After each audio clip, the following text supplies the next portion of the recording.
بسم اللہ الرحمن الرحیم۔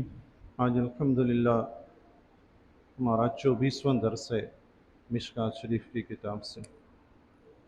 عن معاذ بن جبل قال، حضرت معاذ بن جبل رضی اللہ تعالیٰ عنہ فرماتے ہیں، قال لی رسول اللہ صلی اللہ علیہ وسلم، مجھے رسول اللہ صلی اللہ تعالیٰ علیہ وآلہ وسلم نے ارشاد فرمایا، مفاتیح الجنت شہادت ان لا الہ الا اللہ، فرمایا جنت کی چابی یہ ہے کہ بندہ گواہی دے کہ اللہ کے سوا کوئی معبود نہیں ہے۔ سبحان اللہ، یعنی جو شخص کلمہ طیبہ یقین کامل کے ساتھ پڑھے نا، لا الہ الا اللہ، یہ اس کے پاس جنت کی چابی ہے۔ سبحان اللہ، یعنی جنت کو اس وقت تالے لگے ہوئے ہیں۔ جس شخص کے پاس یہ ایمان ہوگا، یہ کلمہ طیبہ ہوگا، اس کے لیے جنت کھل جائے گی۔ سبحان اللہ، جہاں کہیں تالا لگا ہوا اور چابی کی ضرورت ہوتی ہے، جنت بند ہے، جنت کی چابی کلمہ طیبہ۔ سبحان اللہ۔ عن عثمان بن عفان رضی اللہ تعالیٰ عنہ، حضرت عثمان بن عفان رضی اللہ تعالیٰ عنہ سے روایت ہے، جو خلیفہ ثالث ہیں، جنہیں عثمان غنی کے نام سے یاد کیا جاتا ہے۔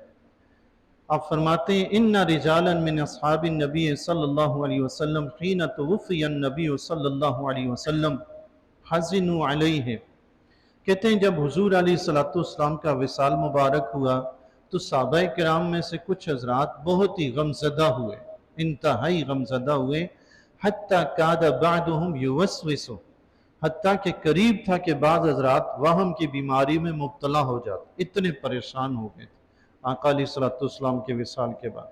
قال عثمان وکنت منہم، حضرت عثمان غنی رضی اللہ تعالیٰ نے فرمایا میں بھی انہی پریشان ہونے والوں میں سے تھا۔ فبین انا جالس، تو ایک دن میں بیٹھا ہوا تھا، مر علی عمر، میرے پاس سے حضرت عمر رضی اللہ تعالیٰ عنہ گزرے، فسلم علی، تو انہوں نے مجھے سلام کیا، فلم اشعر، مجھے معلوم نہ ہوا، انہ مر، کہ وہ گزرے ہیں، ولا سلم، اور نہ ہی یہ معلوم ہوا کہ انہوں نے سلام کیا، مجھے پتہ نہیں چلا، میں اپنے خیال میں پریشانی کی وجہ سے اپنے خیال میں گم تھا، اور حضرت عمر رضی اللہ تعالیٰ عنہ سلام کر کے گزر گئے۔ یاد رکھیے سلام کرنا سنت ہے، سلام کا جواب دینا واجب ہے۔ اگر کوئی شخص سلام کا جواب نہ دے تو گناہگار ہوگا۔ اور کہتے ہیں کہ سلام کا جواب اتنی بلند آواز میں دینا چاہیے کہ جس نے سلام کیا ہے اس کو جواب کا پتہ چل جائے کہ ہاں اس نے جواب دے دیا۔ بالکل آہستہ آواز میں دینا کہ اسے خبر ہی نہ ہو میں نے سلام کیا، جواب دیا یا نہیں، پتہ ہی نہ چلے، تو ایسا جواب درست نہیں ہے۔ درست جواب وہی ہے جس نے سلام کیا اس تک آواز پہنچ جائے جواب کی۔ اور پھر یہ کہ جو شخص کہتا ہے السلام علیکم، اسے 10 نیکیاں ملتی ہیں، جو کہتا ہے السلام علیکم ورحمت اللہ، اسے 20 نیکیاں ملتی ہیں، اور جو کہتا ہے السلام علیکم ورحمت اللہ وبرکاتہ، تو اسے 30 نیکیاں ملتی ہیں۔ قیامت کے دن کسی کی اگر ایک نیکی بھی ہوگی نا، اللہ تبارک و تعالیٰ اس سے بھی جنت عطا فرمائے گا۔ سبحان، یہ تو سلام کرنے سے 30 نیکیاں مل جاتی ہیں۔ اور پھر اللہ کے فضل و کرم سے سلام کرنے کی برکت یہ ہے کہ گھر میں برکت ہوتی ہے۔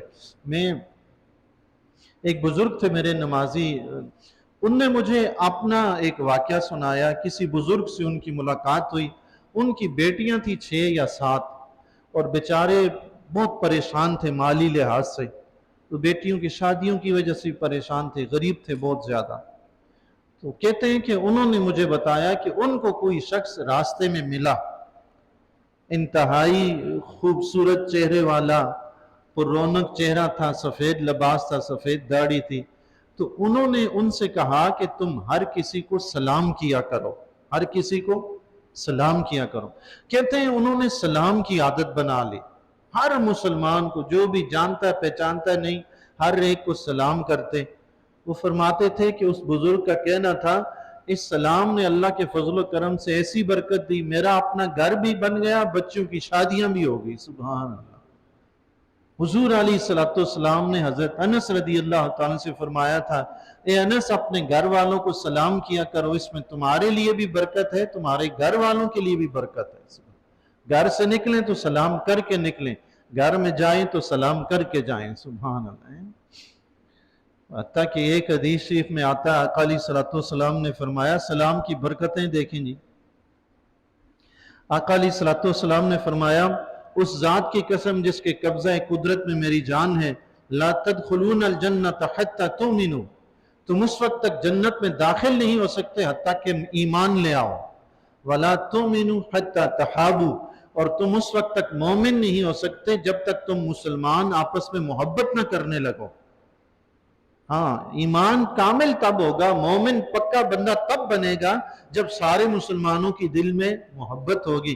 پھر آقا علیہ الصلوۃ والسلام نے فرمایا اولا ادلکم علی شیء اذا فعلتموہ تحاببتم، فرمایا کیا میں تمہیں ایک ایسی بات نہ بتاؤں جس پر تم عمل کرنے لگو تو تم ایک دوسرے سے محبت کرنے لگ جاؤ۔ سبحان اللہ، وہ عمل ہی ایسا ہے کہ خود بخود تمہارے اندر محبتیں پیدا ہو جائیں گی۔ پھر خود ہی آقا علیہ الصلوۃ والسلام نے فرمایا افشوا السلام بینکم، ایک دوسرے کو کثرت سے سلام کیا کرو۔ سبحان اللہ، سلام کو عام کر دو، تم کثرت سے ایک دوسرے کو سلام کرو گے، آپس میں محبت پیدا ہوگی، محبت پیدا ہوگی تو ایمان پختہ ہوگا، ایمان پختہ ہوگا تو جنت میں داخل ہو جاؤ گے۔ سبحان، بظاہر کتنا چھوٹا سا عمل ہے، السلام علیکم، سلام کرنا کتنا چھوٹا سا عمل، لیکن یہ عمل ایسا ہے جو نفرتیں مٹا کر بندے کو جنت میں داخل کر دیتا ہے۔ سبحان اللہ، ہمیں توفیق عطا فرمائے۔ اسی کتاب مشکات شریف میں سلام کے متعلق پورا ایک چیپٹر ہے جو آگے آئے گا، ضمناً یہاں پہ بات چلی تو میں نے چند باتیں عرض کر دی۔ حضرت عثمان غنی رضی اللہ تعالیٰ عنہ فرماتے ہیں حضرت عمر رضی اللہ تعالیٰ عنہ پاس سے گزر گئے، انہوں نے سلام بھی کیا، مجھے خبر نہ ہوئی کیونکہ میں اپنے غم میں مبتلا، پریشانی میں غور و فکر میں تھا۔ فانطلق عمر حتى دخل على ابی بکر، حضرت عمر رضی اللہ تعالیٰ عنہ حضرت ابو بکر صدیق رضی اللہ تعالیٰ عنہ کے پاس جا پہنچے۔ فقال له ما يعجبك انی مررت على عثمان فسلمت علیہم، حضرت عثمان رضی اللہ تعالیٰ نے حضرت عمر رضی اللہ تعالیٰ نے حضرت صدیق اکبر رضی اللہ تعالیٰ سے فرمایا کہ ایک انتہائی عجیب سی بات نہ بتاؤں کہ میں عثمان غنی کے پاس سے گزرا، میں نے انہیں سلام کیا، فلم یرد علی، ان نے مجھے سلام کا جواب ہی نہیں دیا۔ یہ صحابہ کے نزدیک بڑی حیرت انگیز بات ہے کہ کوئی سلام کا جواب نہ دے، پتہ نہیں ناراض ہے، کیا مسئلہ ہے، کیوں جواب نہیں دیا۔ وَأَقْبَلَ هُوَ وَأَبُو بَكْرٍ، حضرت ابو بکر صدیق رضی اللہ تعالیٰ عنہ اور حضرت عمر رضی اللہ تعالیٰ عنہ دونوں تشریف لائے، حتی سلم علی جمیعا، حتیٰ کہ دونوں نے میرے پاس آ کر مجھے سلام کیا۔ ثم قال ابو بکر، پھر حضرت ابو بکر صدیق رضی اللہ تعالیٰ نے فرمایا جاؤک اخوک، جانی اخوک عمر، میرے پاس تیرے بھائی یہ عمر آئے ہیں، فذکر انہ مر علیک، وہ بتا رہے ہیں کہ وہ آپ کے پاس سے گزرے تھے، فسلم فلم ترد علیہ السلام، انہوں نے آپ کو سلام کیا اور آپ نے جواب نہیں دیا۔ فما الذی حملک علی ذالک، ایسی کون سی بات تھی، کس وجہ سے آپ نے سلام کا جواب نہیں دیا؟ قال قلت واللہ ما شعرت انک مررت بی ولا سلمت، فرماتے ہیں کہ میں نے کہا اللہ کی قسم اے عمر مجھے تو نہیں پتا کہ تم میرے پاس سے گزرے ہو اور نہ ہی یہ پتا ہے کہ تم نے مجھے سلام کیا ہے، مجھے تو خبر ہی نہیں۔ حضرت عمر رضی اللہ تعالی نے فرمایا واللہ قد فعلت، اللہ کی قسم تو نے ایسا کیا ہے، میں تو گزرا تھا، سلام بھی کیا، مگر آپ نے مجھے جواب نہیں دیا۔ قال ابو بکر صدق عثمان، حضرت ابو بکر صدیق رضی اللہ تعالی نے فرمایا عثمان سچ کہہ رہے، عثمان سچ کہہ رہے، وقد شغلک عن ذلک امر، پھر حضرت عثمان غنی رضی اللہ تعالیٰ سے مخاطب ہوئے فرمایا عثمان تم کسی غور و فکر میں مصروف تھے، لگتا ہے تمہاری توجہ نہیں تھی، تمہارا دھیان نہیں تھا، تم کسی کام میں مصروف تھے۔ فقلت اجل، حضرت عثمان غنی رضی اللہ تعالیٰ فرماتے ہیں کہ میں نے عرض کی کہ آپ ٹھیک کہہ رہے ہیں، میں اپنے خیالوں میں گم تھا۔ قال ما ہوا، حضرت صدیق اکبر رضی اللہ تعالیٰ نے فرمایا وہ کیا چیز تھی جس میں تم گم تھے، کیا سوچ رہے تھے؟ فقال عثمان رضی اللہ عنہ، حضرت عثمان غنی رضی اللہ تعالیٰ نے عرض کی توفى اللہ عز وجل نبیہ، اللہ تبارک و تعالیٰ نے اپنے نبی علیہ السلام کو وفات عطا فرما دی، قبل ان نسألہ عن نجات هذا الامر، اس سے پہلے کہ میں اس امر کے بارے میں کہ اس امر سے نجات کیسے ملے گی اس کے بارے میں اللہ کے نبی سے سوال کرتا، حضور علیہ السلام گزر گئے دنیا سے، بس اسی خیال میں گم تھا کہ اس سے نجات کیسے ملے گی۔ اب شارحین حدیث نے مختلف باتیں لکھی ہیں کہ حاض الامر سے کیا مراد ہے، کہ میں اس معاملے میں سوچ رہا تھا کہ اس معاملے سے نجات کیسے ملے گی، وہ کون سا معاملہ، کیا معاملہ؟ تو علماء کرام نے مختلف باتیں لکھی ہیں، آگے تھوڑی سی عرض کر دوں پھر بتاتا ہوں۔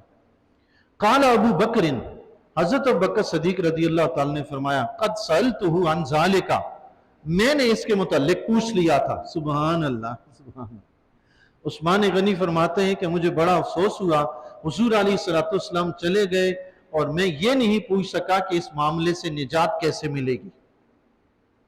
تو صدیق اکبر رضی اللہ تعالی نے فرمایا، میں نے پوچھ لیا تھا۔ سبحان اللہ۔ حضرت عثمان غنی فرماتے ہیں فقمت الیہ، تو آپ بیٹھے ہوئے تھے، کھڑے ہو گئے صدیق اکبر رضی اللہ تعالیٰ کے پاس، سبحان، خوش ہوئے اتنے سن کر، اللہ اللہ۔ فَقُلْتُ لَهُ بِأَبِي أَنْتَ وَأُمِّي، کہتے ہیں میں نے صدیق اکبر کی بارگاہ میں عرض کی، آپ پہ میرے ماں باپ قربان ہو جائیں۔ سبحان اللہ، سبحان اللہ۔ انت حق بہا، آپ ہی اس بات کے زیادہ حقدار تھے کہ آپ یہ بات پوچھیں، چونکہ آپ رسول اللہ صلی اللہ علیہ وسلم کے محرم راز ہیں، آپ کے رفیق ہیں۔ سبحان اللہ، جو رفاقت صدیق اکبر کو حاصل تھی کسی اور صحابی کو نہیں ملی۔ قلت یا رسول اللہ، قال ابو بکر قلت یا رسول اللہ ما نجات هذا الامر، حضرت ابو بکر صدیق رضی اللہ تعالی نے فرمایا، میں نے آقا علیہ السلام کی بارگاہ میں عرض کی تھی کہ اس معاملے سے نجات کیسے ملے گی، وہ کون سی چیز ہے جو اس معاملے سے ہمیں نجات عطا فرمائے، یہ معاملہ کیا ہے؟ انہوں نے بھی ذکر کیا هذا الامر، اس معاملے سے، صدیق اکبر نے بھی یہی ذکر کیا اس معاملے سے، وہ معاملہ کیا تھا؟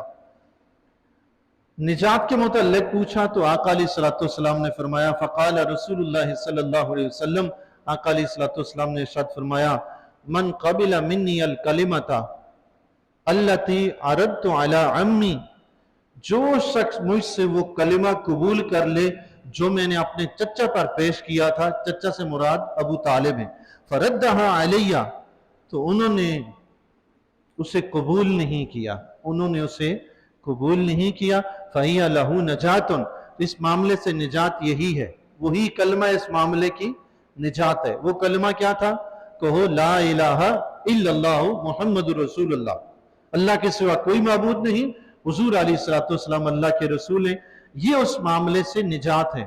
اب وہ معاملہ کیا تھا؟ بزرگان دین نے لکھا، عثمان غنی رضی اللہ تعالیٰ کے فرمانے کا مطلب کیا تھا کہ اس دنیا میں رہتے ہوئے جب ہم آخرت میں جائیں گے تو آخرت میں عذاب سے نجات کیسے ملے گی؟ دین میں ایسی کون سی بات ہے جو قیامت کے دن ہمیں عذاب سے بچائے گی؟ اور پھر یہ کہ جو دل میں وسوسے آتے ہیں، ان وسوسوں سے نجات کا طریقہ کیا ہے؟